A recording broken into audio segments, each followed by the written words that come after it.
Greetings, everyone. Peter Dyke, Executive Director of the Alliance for PE Pipe. Welcome to another podcast. This one's kind of interesting. We got together and we said, hey, why don't we spend some time spinning those 10 questions we've talked about at Showcase and well as the webinar program in a little different manner? Why don't we try to orient them toward the salesperson? So, Dan Landy, are you there? Sure, MP. What's going on today? Greetings. Greetings. Dan, we've talked about this for a little bit. What can we do to create more value for our members? And, it occurred to me recently that if we could spend a little time on some of these engineering questions that you get a lot and try to focus them to the salesperson, maybe there's some more value there because a lot of times we think, Dan, not so much of the salesperson, but of the consulting engineer. Yeah, so often our presentations, you hear me say that when you work with polyethylene, you're a project manager, right? Because we do certain things differently. You need to understand that, be aware of it. Same thing for the salesperson. We're not asking anyone to go do an engineer drawing set, but you need to understand the basic principles and, probably even second level stuff because your engineer's questions are going to be, focused on those few things that we do differently. Yeah, and you're kind of you and Alan and Brian, you guys are kind of like the first line of defense with these salespeople. They come to you with these questions because they're in front of the engineers a lot more than we are.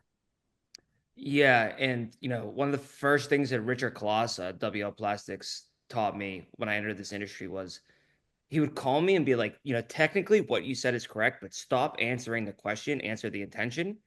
And it was almost like learning how to be an engineer again for me because I was just giving facts and benefits and features.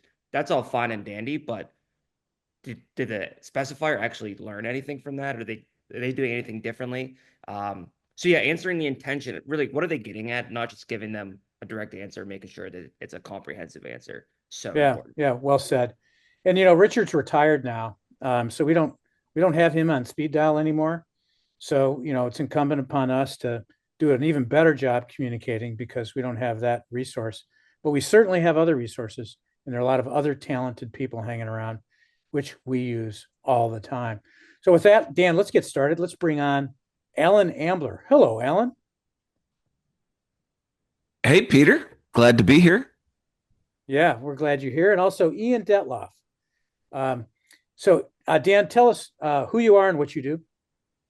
Yeah, Dan Landy, Engineering Services, the Alliance.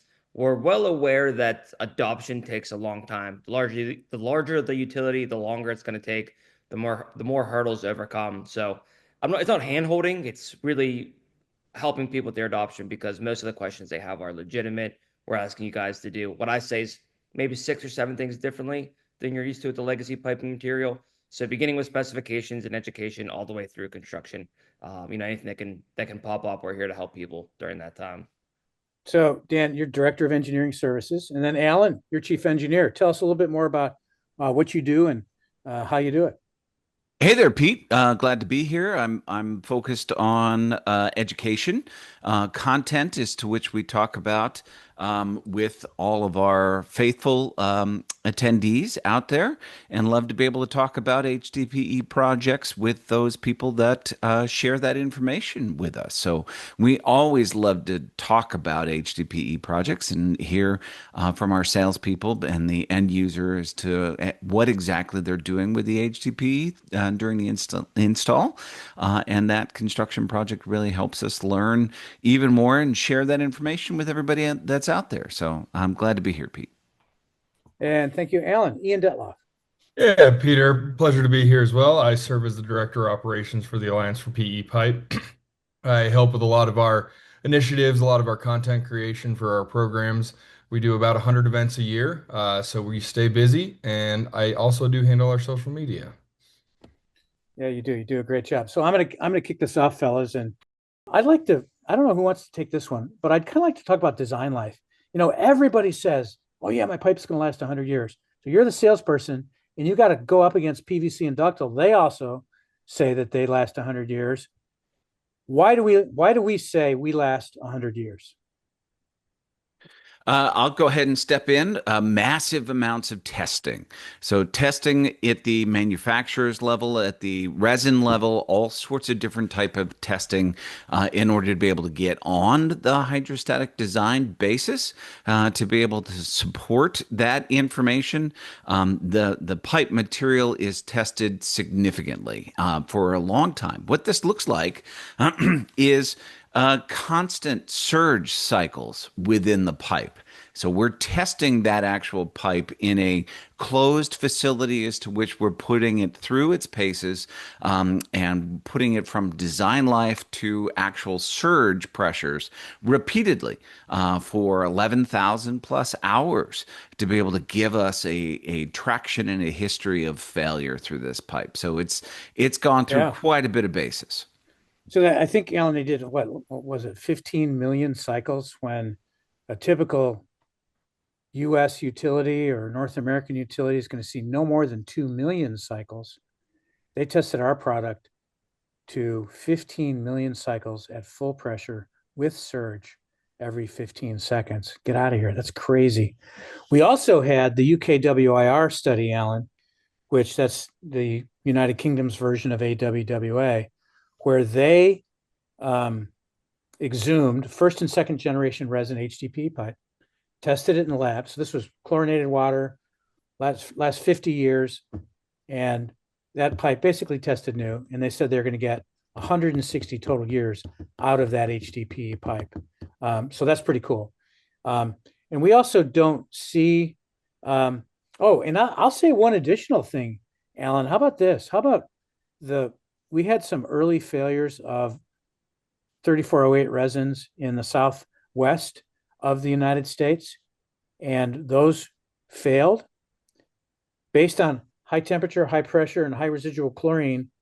And we came up with, I guess PPI did it, Alan. Tell us a little bit about that procedure they came up with. Sure. So they're looking at adding a CC3 component as part of the resin, which increases that chlorine resistance within all resin itself.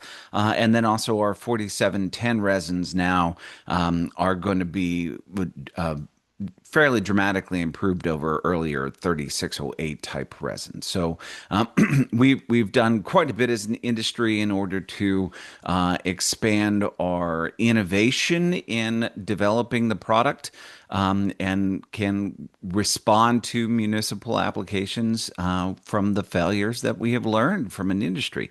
So it's been several decades now, Pete, but our 4710 is the only thing that is commercially available in the municipal water and wastewater market. And now the CC3 resin is also the only thing commercially available as well. So just by placing your order with our municipal pipe, you're going to get the best product available for you. Yeah. So as a result of those failures, they came up with the CC3. Then they put it into the 4710 resin. Now all the resins have CC3 in them. And there's also PPI came up with a formula, and you can input all your parameters, your alkalinity, your residual chlorine, your average temperature, and your pressures, and it will tell you how long your pipe's going to last. And all those utilities, there are several utilities that had failures, they put their pre-4710 formulas in there, all those variables, and those pipes failed in the year that they failed according to that formula. So we know the formula is good. Now all pipes sold in the US have the CC3, so we don't have to worry about that kind of failure anymore. So we know that HDPE is a 100-year pipe, both from the lab and from the UKWIR study. So it's pretty cool. All right, I got another one here. What are the three most important improvements that the resin and therefore the pipe have gone through in the last decade or two? So, if I can just jump in right now, that progression from the 3608 to our 4710 is going to be one of the massive improvements there. We see lots of great technical individuals contributing to developing resin within our industry itself. So they are making constant contributions to improve everything. That's 25% greater pressure, so we can have a thinner wall pipe to be able to deliver the same amount of pressure. So that's a little bit less material that goes through, but drastically improved pressure rating as well through it. Our slow crack growth resistance has been increased significantly through resin development as well. So that leads us to additional long-term life for that pipe as well.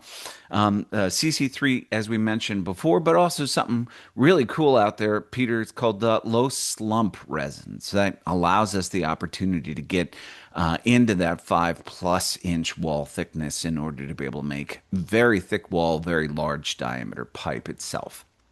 Outside of resin developments, Pete, I've seen some pretty dramatic increases and developments within fittings as well to make it that much easier to install this pipe material in the municipal setting itself. So lots of great people doing lots of good things for the HDPE pipe industry. Dan, I know you get a lot of questions out there. The one I hear a lot is BTEXs and dual wall, and PVC says, oh, we can go right through BTEX and old gas stations. What's our stance on that, and what's the background on BTEXs and their relationship with HDPE pipe? Yeah, so there are calculators we can run on that. I've learned recently I need to start saying dual containment pipe rather than dual wall pipe. Dual wall can often refer to, some non-pressure rated polyethylenes, but we're trying to do two different things with a dual containment system. We're either trying to keep nasty things inside of a pipe, since we have such good chemical properties. A lot of times we're transporting something extremely caustic or maybe dangerous to our water supply, so we don't want to leach into the groundwater or anything like that. But we're also in like the situation you described, trying to keep BTEX out. So we can do the calculations on what that permeation rate is through the pipe wall, and then and go from there. Typically, if you are going to be going through an area of known hydrocarbon contamination, we're just going to go ahead and recommend, in accordance with AWWA, whether it be ductile PVC or HDPE to remediate the soils. But I understand, sometimes you do have to go through there. We didn't do a great job in this country decommissioning wells and oil sites and even gas stations for a very, very long time. So we don't always necessarily know where they are, but if they do, typically remediate the soil in an open cut. If you have to go trenchless, you can always, get away with doing that dual containment or a dual walled pipe, two walls. Okay, I don't know who wants to answer this one, but I get a lot of questions on this, and it goes to the whole deration thing. One question we might ask, oh, you have to derate the pipe if you're going to do a pressure test. And then other people think the phrase deration has to do with you got to derate PVC from their print line. Can somebody explain deration to me and the relationship between those two things I just mentioned, and why there's so much confusion out there on deration? Yeah, I can take it. First and foremost, there are really only two situations where we get away from our DR, and DR and pressure class do not equate. They're not one for one. The only time we do look at altering our pressure class is either due to an environmental factor. So what are we transporting? Typically, if you're going to do a hydrocarbon 2% or greater, so jet fuel, kerosene, propane, anything like that, yeah, we will derate our pipe. Municipal water setting, there's nothing in the effluent that's ever going to cause us to derate. Assuming you don't have some, really high, crazy caustic discharge, maybe from an industrial line or something like that. Typically, those are regulated by the industrial processes, but I guess from time to time it could occur. And the other is a temperature factor. We could derate due to a temperature factor. Keep in mind that is average annual operating temperature for those derations. If you have an above ground line in South Florida, yeah, you might look at derating that pressure class. We're doing a lot of projects in national parks, and national parks tend to be in really remote areas, really cool places. Typically, you're not building, neighborhoods on the edge of national parks. So, yeah, every once in a while with an above ground application, since we are an above ground pipe due to that indefinite or 100+ year, I should say, UV radiation resistance, that because of the nature of our pipe, we can get into those bridge crossings, etc. Okay, so go back to that previous slide. So on the right, we have the environmental factors. So that's one way we derate. And then in the middle, we also have the temperature or the thermal effects. Hmm. So if we're operating, so that we multiply that by the DR pressure class, Dan, is that the way that works? Yes, it works out really nicely. That equation makes it a little bit more difficult than it appears. If you're taking a 0.9 temperature compensation factor, you're just taking 10% off the DR, the pressure class of the DR. Oh, so okay, so the 0.9. Okay. Hmm. Yep, it's the So same in for both. in addition to these types of equations, when we're looking at pressure rating, if we have a unique above ground application, Peter, we're going to be looking at some of the behavior of the pipe and working through calculations for above ground, either expansion, contraction, or stresses that are associated with the pipe too. So not only are we going to be looking at derating the pipe, but we're also going to look at movement and behavior of that pipe through the operation in an above ground setting. Okay, so I'm a contractor Mhm. and I call my distributor salesperson and the pipe is 130 degrees and I've got to do the pressure test on the pipe string. Is it the 130 on the OD of the pipe or is it the temperature inside the pipe that has water in it? What do I do? This is such a great question. And there's been so many studies done to try to quantify this. There's a PhD paper that was shared with me recently, and what they found was it's HDPE actually has near perfect gradient from the ID to OD. So if whatever your external temperature is and your internal pressure, I'm sorry, your internal temperature, it actually will stabilize right about the midway point of the pipe almost exactly. Therefore, I think that you should use an average of the OD and ID, so your internal fluid and your external pipe wall. But keep in mind that the temperature also varies across the pipe wall. So if you really wanted to assume worst case scenario, you could take the highest temperature and average it with the internal medium. I think probably a more realistic solution would be to average the OD, a temperature all across the OD, maybe taking 4 different points or 3 different points, and then average it with the internal fluid. But I guess it depends on how conservative you want to be. I think So either there's nothing from PPI. There's no guidance here on this. it is a bit vague. Yeah. So, All right. so the literature states that because the calculations of expansion and contraction assume instantaneous change, and that's not really what happens from a temperature standpoint, they're looking at observations of about half of what the theoretical calculations actually prepare. So, as Dan had mentioned and alluded to, there's a whole lot of design analysis associated with looking at these behaviors and looking at the operation of the pipe. So, as a design engineer, we have the responsibility for either being more or less conservative in our assumptions, and that includes the geographic location of where we're looking at the pipe, as far as fluctuations in temperature, weather patterns, any number of things, especially if we're looking at above ground behaviors. So, Dan did use the correct word in conservative nature. The equations are exactly what we might otherwise make of them. But from a design standpoint, our engineers are going to be looking at a comprehensive analysis to be able to give us that information. Okay, so our guidance as a salesperson to the contractor would be just because it's 150 in that one spot on the OD doesn't mean you have to derate it to 50%. You Yeah, know, and keep if in you take an mind, since average, we're talking to the salesperson here, I always say that the only time we ever ask a contractor to get off schedule or maybe work slightly different hours, everyone gets real concerned with fusion. They're like, okay, fusion's these crazy set of operations. You're fusing whatever time you're on the job site. If you have to make slight adjustments, you can. It's really not a concern with temperature, in the general workflow. The only time I think you're asking a contractor maybe to show up early or stay late is on these pressure tests.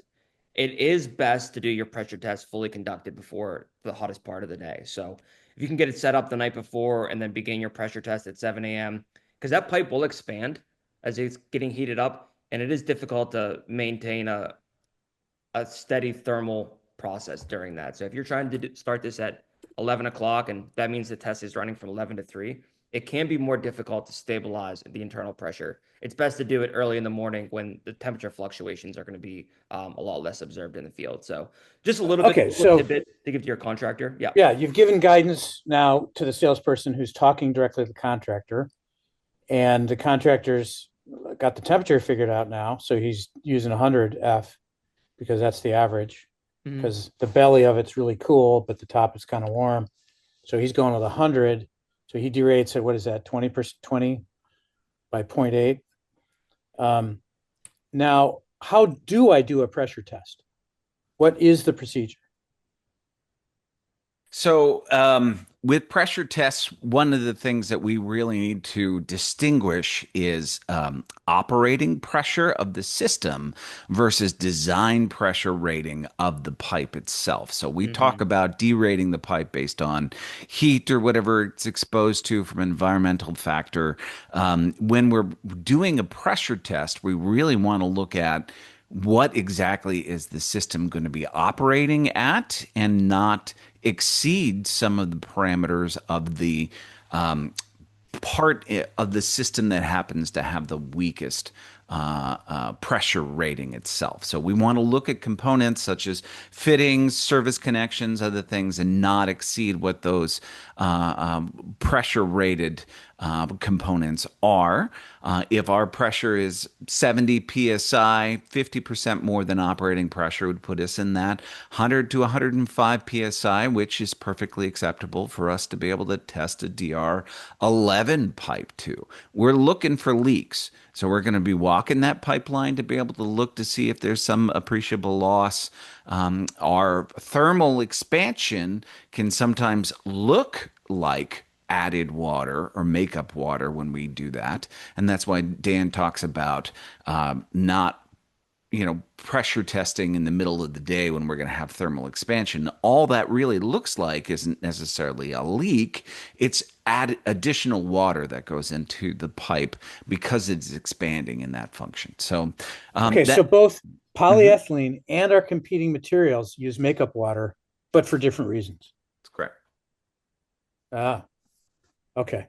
So, Alan, if I'm a sales guy, I got to do a pressure test. Contractor calls him, says, I got to do a pressure test. So you got an hour to stabilize the water in the pipe. And then how long do you conduct your 1.5 times working pressure for? How many hours? So we're going to allow that pipe to expand. So that'll be about an hour as to the time period where we're charging that pipe. Typically, that's about 5% greater than what that working pressure is, or 5 psi in some instances.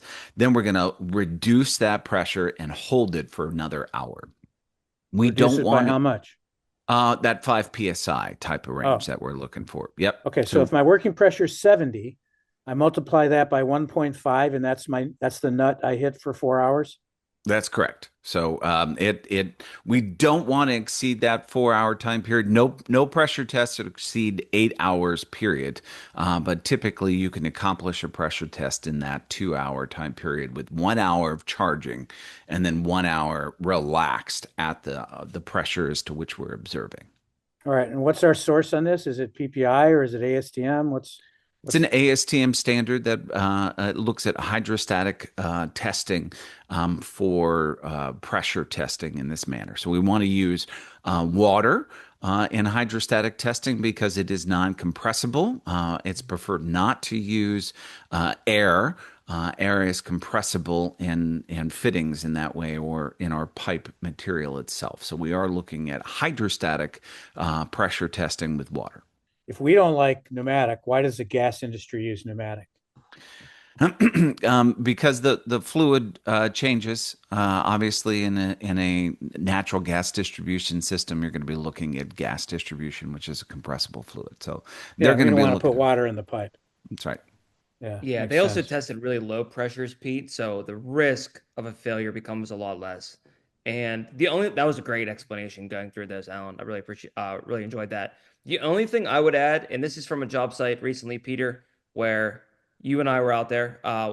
We don't have to talk about where it was or anything, but they're doing a larger project and they aren't doing periodic above ground pressure tests. And I like to think of above ground pressure testing as a huge advantage we have. I want to know that whatever pipe string we have, that section is good, right? And then we can do a segmental approach. And if you're doing 3,000 feet of pipe in one pool and you're pressure testing every 600 feet, yeah, you are going to have to, at some point of time, take a leap of faith between 600 foot sections. But I think it's a huge advantage we can pressure test above ground. If I'm a contractor and I have an issue with one out of every 30 or 40 pipe strings that are 600 feet, you're still going to come out ahead of time or ahead of it because it's very expensive, digging it up, trying to locate where your leak is, et cetera. Okay, I love to see it in above. that example. I think what you're saying is, hey, let's do segmental pressure testing instead of doing the full 3,500 foot string once it goes in the ground. Is that correct? Absolutely. I want to know if I have an issue when it's above ground. It's super easy to cut it out and repair it when you can, it's exposed in front of you. Yeah. All right. Pressure testing. Anything else to add on that, guys? Nope. Got it. That was great. All right. Joining the legacy materials. A lot of people have opinions about this. And I've heard of failures at the connections to legacy materials. So how are we supposed to connect? Well, there's a variety of options. You want to start us off, Alan? No, go ahead, D. We prefer the MJ adapter, but we're not obtuse. We know that the Megalug has a really large market share as well in the municipal water space. The way I approach this conversation is I prefer the MJ adapter because it's fully restrained. It's had a really proven track history since its inception. Now, to me, it becomes more of a constructability thing. I'm well aware that contractors do not like the Megalug by default just because it requires this one additional fusion. So to get the MJ kit on there, you do have to do either a butt fusion or electrofusion. It's easy on small stuff above ground, really simple, but that's a great example of that picture on the left. If you have to do this 15, 20 feet below ground with a large diameter machine and get that additional fusion, I get why it can be difficult. We just really trust the long-term performance of the MJ adapter being fully restrained, right? All those buzzwords, monolithic system, that's all maintained by the MJ adapter. Now, with that being said, if that's important to you, we need you to specify it because your contractor is going to default to a Megalug. It's not that it's better or worse. They can just do it a little bit more quickly. You do need an internal stiffener if you're going to go with the Megalug connection. I know I keep saying Megalug, and that's a name brand for that mechanical joint, but that's what the market knows it as. It's kind of like the whole Kleenex tissue situation. Yeah, and there. Yeah, so there's an image uh, of the Megalug. So that you're right, Dan. It did start as a brand, but it's kind of become, as you say, it's kind of become just a style of fitting. Key difference here: you're going to use a Megalug, you got to use an insert stiffener because that OD compression could be a leak path for HDPE. So we want to create some resistance there when those screws are tightened down. So it's the design of the fitting that's different. In a Megalug, they're going to be loading the outside of the pipe as we're screwing that screw down, the bolt down. In a MJ adapter, we're loading across the joint. So that's how the forces really are distributed across each of these fittings. Not that anything is different. It's just I mean, not preferred, I'm sorry. Just that's how these fittings operate. And it's good to know that as well. Interestingly, in Canada, they love the Megalug. They hardly use any MJs. And Michigan is the same way. But in some markets, I mean, everybody stays away from Megalugs because they've become so comfortable with the mechanical joint adapter. So, you guys, when we travel, we see it all, which is really kind of fun. Dan, I was recently asked about how do I explain bend radius and deflection? And I just didn't feel like I gave a very competent answer. How am I supposed to explain this to an engineer? Because I've heard you say we have both, a permanent bend radius and we have a temporary one if it's a very short-term deflection because it's an install bend. Help me understand this. And I'm a sales guy. How do I explain this? Yeah, I chased this rabbit hole at one point, and when we went to PPI, I got a few different opinions on it. There is a minimum short-term bending radius. Now, keep in mind the differentiation, and I've actually stopped talking about this because I think when you make people well aware of it, they run with it and then, kind of ask for forgiveness rather than permission. But there is a minimum short-term bending radius, and I believe it applies to plowing and maybe one other situation. And they say with plowing, you're not actually loading the pipe, you're more just pushing it in. But if you were going to have that pipe under any type of tension, that creates a situation where you no longer want to use that short term. You want to defer to the long-term bending radius. So because of that, I've really just focused on the long-term bending radius. These contractors, they know they know the limits they can push polyethylene to. I'm using all my, stock comments today on this podcast, but I like to say that ironically, it's typically not the first time a contractor is use polyethylene when they damage it. It's the 10th or 12th or 15th job they use polyethylene where, okay, now they kinked the pipe or they gouged it. And it's really because they become so confident. They know they're not going to get the pipe to rupture. They know they're not going to, affect pressure class by dragging it less than 10% of its gouge walls. So, we do have rules we have to abide, although they are very lenient. We do have rules we have to observe, and bending radius is one of them. So the material property that gives us this workability happens to be called viscoelastic behavior. So during our loading condition, our hoop strength or modulus of elasticity actually decreases as we're going to continue to load that pipe. And that's why there's a difference between a temporary bending radius and a long-term bending radius as well through this process. All this really does is speak to the fact that hey, we can work with this material in the field, and our contractors can put it through its paces to install it. And then once it's installed, it relaxes and it's a happy pipe. That's essentially what is one of the true benefits of working and using HDPE. A happy pipe.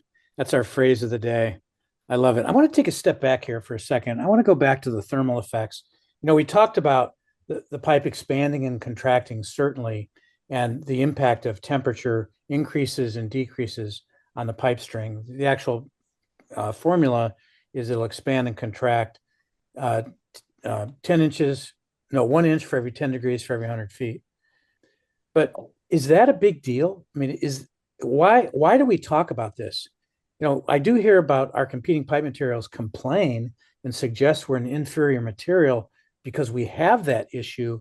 But what impact does it have on it, guys, on construction? So where we're looking at having to actually perform an analysis and go through theoretical calculations and understanding of temperature fluctuations happens to be primarily an above ground operation where we're going to look at operating this pipe above ground where it's going to be experiencing those massive fluctuations, if it's massive, through that time period. And that's just an operational parameter. Besides above ground, we're going to be looking at stasis. So we're going to be looking at converting the pipe from being above ground at one point in time to now it's been installed. What happens during that time period? So if it's a trenchless operation, we'll stage the pipe above ground. By the time that we put it into the ground from pipe bursting or horizontal directional drill, we're now going from this temperature now to a combined temperature, a stasis temperatures to which you'd see either expansion or contraction of the pipe itself. So that is a change that can be recognized. And then we apply different things during construction to recognize that, yes, we're going to have stresses on the pipe from pulling it from point A to point B, or contraction from moving from a warmer environment to a cooler environment. Yeah, I've got remember that story I tell about the gardening guy that the pipe string moves 7 feet from the night that he left and he came back the next day. He brought the two pipe ends together next to the fusion machine, comes back the next morning, the pipe string was 7 feet away because it went from 110-degree day down to 60 that night. So that's a delta of 50 degrees. And that totaled 7 feet. Oh my gosh. I mean, he was like, I had no idea. Also, the story about the contractor who brings his first pipe burst into the manhole. He's so excited. And he comes back the next day. The pipe string is out of the manhole. How did that happen? Was it the neighborhood kids? Who did that? No, it wasn't. The pipe just shrunk. So yeah, Yeah, let me love just those stories. make my comments in a layman's term because Alan, spot on with the science. The way I look at it is you have an above ground pipeline length and then a below ground. So in the situation Alan described, say you have a 3,000-foot pipe string that you're going to do a horizontal directional drill. Now, what does 3,000 feet mean? It sounds so childish, but like let's take a step back and actually define 3,000 feet. 3,000 feet is what the pipe manufacturer measures at around 73 degrees in their pipe facility. So what does that mean in construction? Say, it's a really nice, Alan, you're down there in Central Florida, a really nice day. That pipe's hot above ground. Now it can be 3,009 feet, 3,010 feet, 11 feet, however long it is. That above ground length and below ground length are going to be two different lengths. This only changes one time. It's not a diurnal effect. It's not expanding during the day and shrinking during the night once it's been buried. So above ground, you maybe 3,009 feet. We put it in the ground. It's going to come to its final thermal and mechanical equilibrium, and then that pipe's not moving anymore. So, P, you told that story about the contractor said, "Hey, this pipe pulled back 7 feet," and I've heard people adopt this old wives' tale that they say, "Oh, you can watch that pipe expand and contract. It gets bigger in the day and shorter at night." You were right at the first. That pipe did contract, maybe pulled out of the manhole. But once it's buried in the ground, and I know Alan always brings up this talking point about soil resistance, the soil resistance is going to be enough to keep that pipe from moving again. So, yes, we do have a different length above ground. As it cools off in the ground, it is going to contract. That is a one-time effect. And a good rule of thumb now for the construction side of things is before you make your final tying connections, allow that pipe 24 hours to relax to its final thermal equilibrium. It's really not going to change temp much after that initial 24 hours, and then that soil resistance will be enough to hold it. And also, Alan mentioned pipe bursting and horizontal directional drilling. You can get some temporary elongation due to mechanical strain on the pipe, up to 1 to 3% for a horizontal directional drill. Once again, allow that pipe the same amount of time it was held under tension this time. If it took you 3 hours to do a horizontal directional drill, we put a lot of stress on that pipe, allow it to relax for the same amount of time it was held under tension. Took you 3 hours to pull it, give it 3 hours to relax, but just default to that 24 hours to make sure it's going to have its thermal effects recovered as well. Because viscoelastic material, like Alan mentioned, it is going to recover. It does have stress relaxation, and if your contractor is aware of it, they can design around it, and that's really all we're asking you guys to do as a salesperson is make sure your contractors are comfortable with the material they're working with. All right, that's well and good, but you throw all that away when you're running a bypass system or a permanent above ground installation or a polyethylene on the side of a bridge, right? So, Yeah. so they require design analysis, Peter. Just like if we're conveying fluid that changes temperature significantly while we're putting that through the pipe, that requires its specific design analysis as well. So we understand the behavior. The actual behavior of HDPE pipe is one of the easiest things for us to understand from a equation standpoint and theoretical things. From a theoretical equation standpoint, when we can look at what that temperature change might be, but there are equations for it. We have spreadsheets for it. Dan is correct in saying 24 hours. That's part of our specification that we have on our website at pepipe.org as well. So that's a great number to be able to look through. And guess what? If you're going to lose your pipe, for lack of a better term, you're probably, hopefully, only going to lose your pipe once for that 7 feet outside of the manhole. And you'll learn from that experience, and that contractor won't do that Yeah. again. So Yeah. it's measure twice, cut once is typical for any construction activity. The lead trainer at Integrity Fusion Products said something to me that I just can't stop thinking about it ever since he told me. It's kind of funny, but it's really true. He said, experience is the information you needed 30 minutes before you realize you needed it. And I think all of these things of just becoming more familiar and understanding polyethylene prevents you from making these mistakes. But sometimes that we do have to learn hard lessons, I suppose, in the field. One of the benefits, guys, of the PE Alliance, in your knowledge, is that we can help that salesperson communicate more effectively in situations where we've seen failure. One area that I've seen failure that we haven't talked about yet is at flange connections and at mechanical connections where bolt ups are required. And these guys will get in there with an air hammer or a hand drill, and they'll torque it to X, and they'll do it correctly, and they'll cover that pit back up, and we're good to go. But it's not that easy, is it? No, and I can take this one. PPI is great guidance with TM38. Two really interesting things I want to call out from there. First of all, PE pipe is compressible. Therefore, if you're mating with a flange connection PE to PE, this is pretty common on bypass, mining, etc., above ground pump houses, bypass. Since HDP and HDP are both compressible, you can mate them. You actually don't even need a gasket. I'll go one step further and say the best industry technical people that I trust will say to actually just not even worry about using a gasket, because if you overcompress a gasket, and we're not in the space of getting down and specifying a gasketed component on a system, if you overcompress a gasket, now when you try to mate those two flanges together, those two compressible HDP surfaces, if you overcompress that gasket, you're basically putting just a washer between that surface, and that's less than ideal. I typically say ditch the gasket, but that's ultimately up to the specifying engineer of record to make that determination.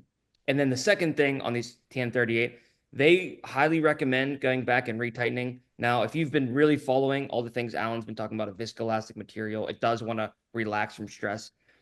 Once you tighten it up that first time, it has a really tight connection, right? But that pipe does have some stress relaxation.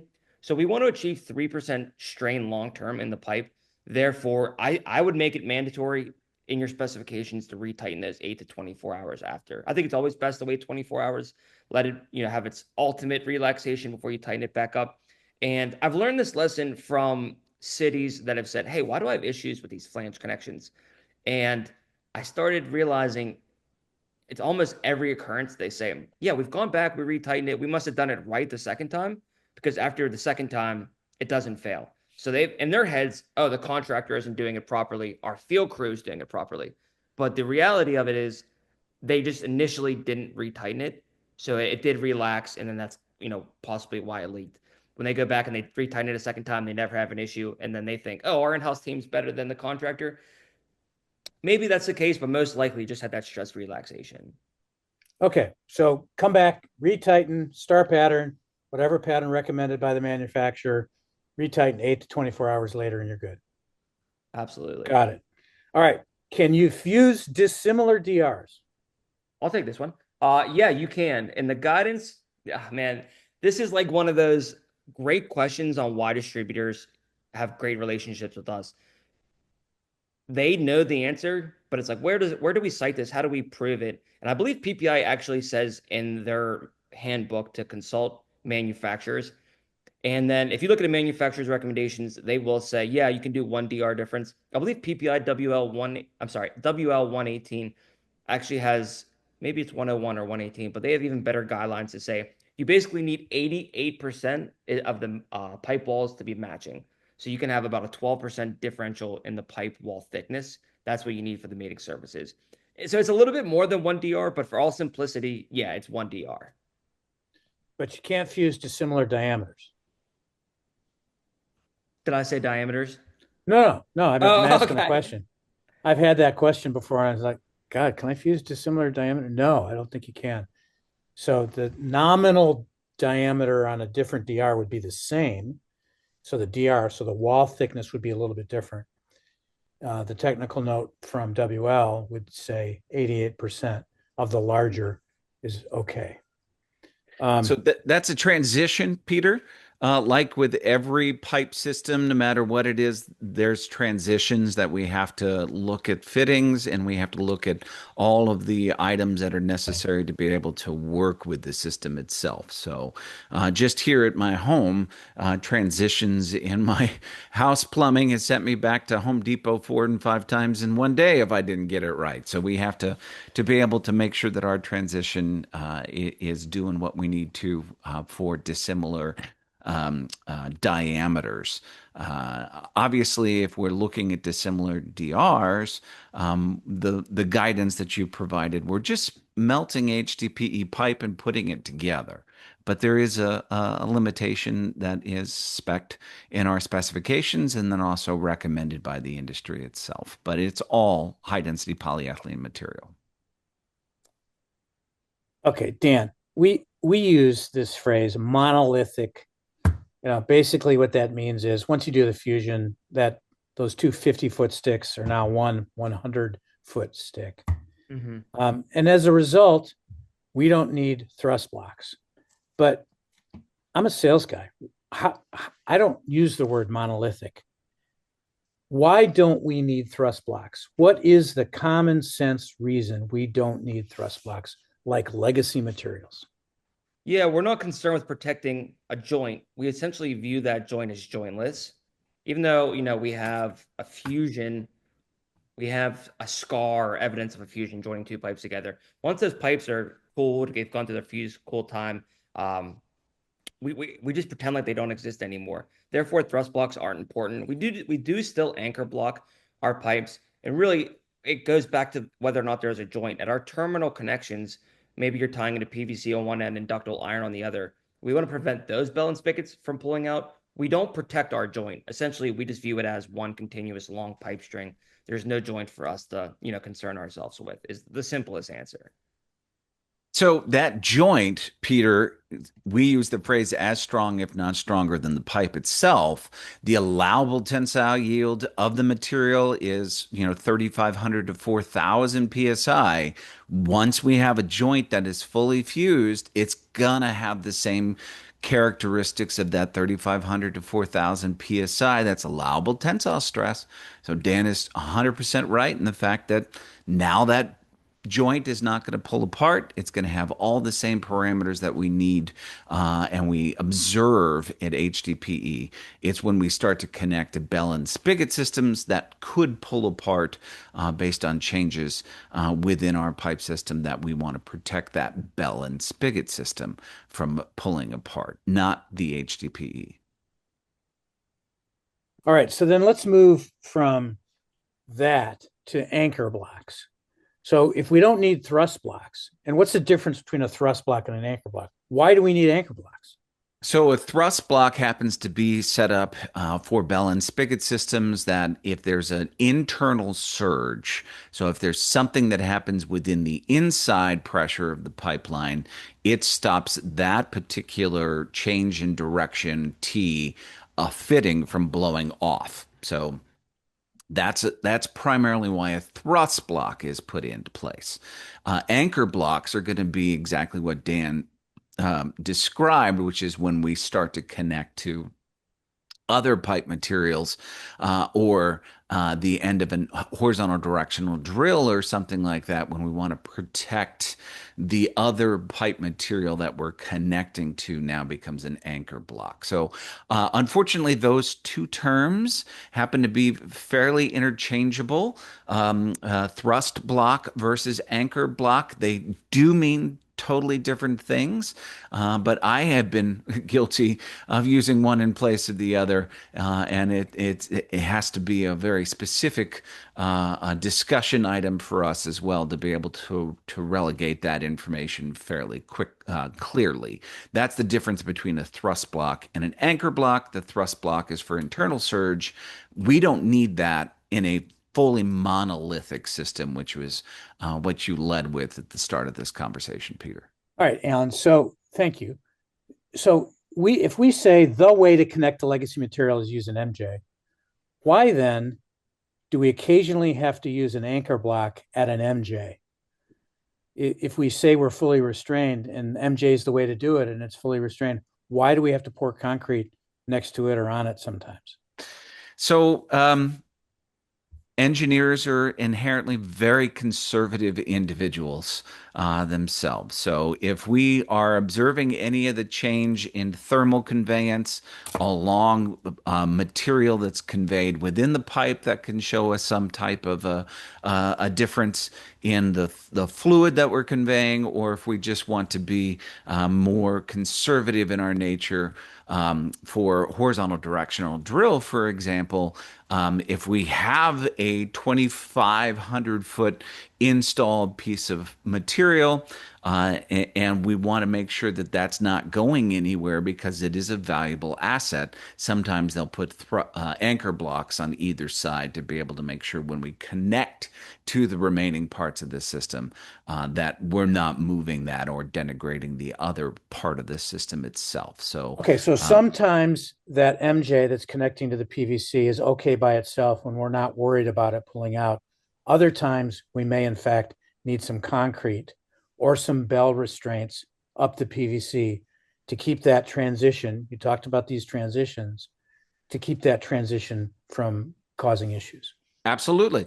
And I'm glad that you said bell restraints because every single municipality that has a standard typical detail section out there on their website does have restrained joint tables.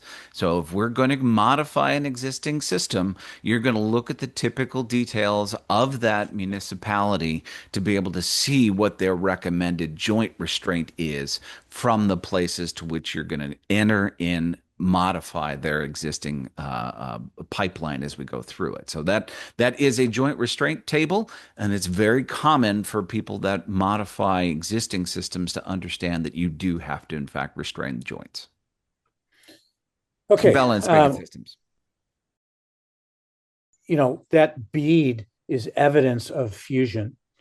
And we see some utilities calling for bead trimming in pressurized lines when it's totally unnecessary. Can you please give us some guidance on when we should trim the bead, whether it's interior or exterior, please? Dan, let's go with you. Yeah, so I actually ran into a situation recently where, they should remove the bead. It was a tow drain in a dam, and that's a very unique application. I wasn't even aware of polyethylene being installed in those systems often. And that came up. I listened to their design considerations and why they were concerned about removing the bead. It's essentially a gravity line. Soil erosion in a dam is a real concern, but these are really far and few between. They're not typically used in a municipal water setting. Municipal water settings, yeah, really low slope gravity sewers. If we can't achieve a scour velocity, might be best practice to remove the ID. Some other markets, yeah, but in general, not going to see a ton of it. On the OD, you could see more. And on the conduit side, you do see a lot of removal because the way they install the micro conduits in the larger conduits, they don't want anything to get hung up as they get pulled through or blown through. So there are applications where it takes place in municipal water setting, typically just low slope gravity sewers for operational purposes. Now, for installation purposes, if you're pulling an HDPE through an HDPE, maybe you want to increase your annular space. So you remove the ID of the host pipe and then the OD of the carrier pipe to, increase that angular space and, not have to downsize your pipe so much pulling a small. Alan, how about the external bead on slip lining? What's your opinion on that? So in compressive fit slip lining, we're going to take that OD of the pipe and temporarily reduce it by putting it through a die or a restricting die that changes the diameter. We will totally need to remove the OD bead through that process. If we have very small annular space in slip lining, sometimes they'll try to remove that OD bead as well through that process. It's actually fairly easy. The tools are there. Now, it is a foresight instead of a hindsight. So once you're installed the pipe, it's significantly harder to remove the ID of an installed pipe than a fused pipe above ground in that manner. But there is tooling available for you to be able to go through and do these functions fairly easily and efficiently, cost effectively. So, Dan, you've talked about grouting, and we're talking about slip lining and beads. Do we need on a slip line do we need to grout the annular space? Man, this is not a plea to ignorance, but for the longest time, I couldn't understand why we were grouting all of these. And I went down a few different rabbit holes of why grout has become the industry standard. And Secor's John Trimble finally explained it to me really well. And it was that this is really just protecting a bell and spicketed system. This is a legacy approach that we're applying to modern day polyethylene. So we don't concern ourselves with our bell and spigot joint, right? It doesn't exist. So we're not worried about over deflection at any point in the pipe. That is a concern with other pipe types. You can grout. I just think the less concrete you put in the ground, the better. And also, there's a few different things to keep in mind in terms of grouting. The longer distance you guys need to grout, that can also affect your annular space required. So if you have a really long distance and you're trying to grout it, those hoses have to go in there somewhere. And the larger distance you grout, the larger those hoses become. So they can actually dictate the amount of annular space needed.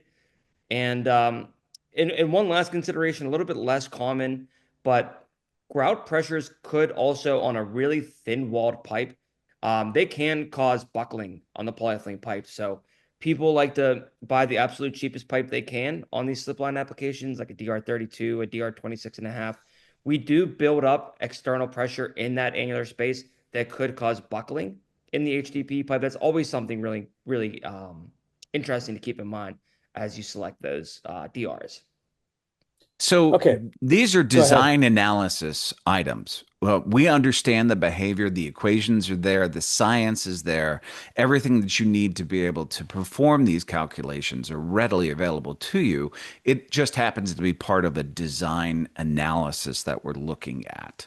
So that's part of the logistics of being able to install pipe through this manner. Dan pointed out very directly that, if we're going to grout annular space over a 2,000 linear foot pattern, you darn well better get that hose into that 2,000 linear feet. So there's logistics behind what we're talking about.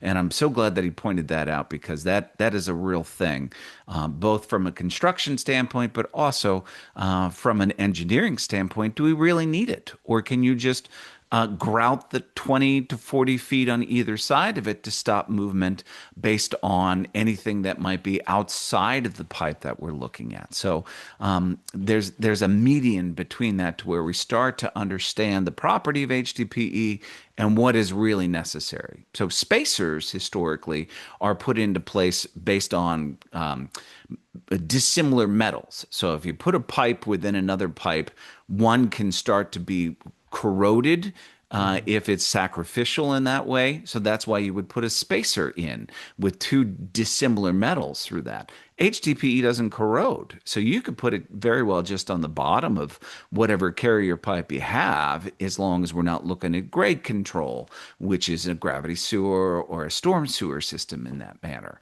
So that's why we would put a spacer into a pipe as well, through having to make sure that we have positive grade control along that, and that carrier pipe provides that positive control with a spacer. So there you have it. Good job. One final question, fellas, and then we'll break. And I want to thank our audience for being so patient today. I hope you found this instructional. This has to do with equivalent dimension ratio. I mentioned earlier that I don't use SDR very often just because I think it's confusing. Yet the industry's come out with this EDR phrase. So now we have another one. We have DR, we have SDR, and EDR. What does EDR mean, and why has it become a thing? Dan, let's go with you. EDR, equivalent dimensional ratio. The way I look at it is, you have a wastewater line, maybe you're doing a force main project. That is DR17. We know its pressure class, we know what surges it can take. Very well understood. Now, we don't derate HDP for anything other than what we discussed in its pressure class applications, right? Temperature and then fluid. Neither of those really take place in a force main system. However, those bends we talked about, how we don't protect ourselves with thrust blocks. When we're making a fabricated fitting, we can have really interesting geometries on it. You can have a 3-segment 90-degree bend. You can have really anything you can draw up, we can put together. Now, those are fused, those are fabricated in a shop and then fused together. And there is some residual stress on those joints. We are going to use an equivalent dimensional ratio. And what that means is we use slightly thicker walled pipes to be able to mitigate the whatever we're passing through that pipe. So we don't want to pull apart those joints. Therefore, we put a little bit of padding on those fabricated fittings to make sure we aren't going to have any type of separation.